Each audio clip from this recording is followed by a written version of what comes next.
sobrang dami na kasi ng mga buy one take one chain burgers dito ngayon. Paano ba tayo may Me again, shit. business na meron dito ngayon? Walang magawa dito sa bahay. Katatapos lang maglaba. Ang TV. Yan. Tapos, mamaya magluluto na. Gusto ko na yung ulam namin. Hello. Hi everyone. It's me. At ang aking mga dog. Ayan. Yan ang aking mga doggy. Yan sila. Ayan. Yan sila guys.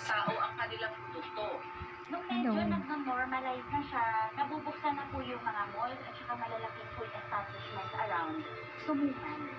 So, nag-come up kami with a decision na mag-rebrand. Inayos namin yung colors kasi niya. Before kasi mas more on black dahil. Pero ngayon, ginawa namin na yellow, white, Bye guys. parang feeling namin mas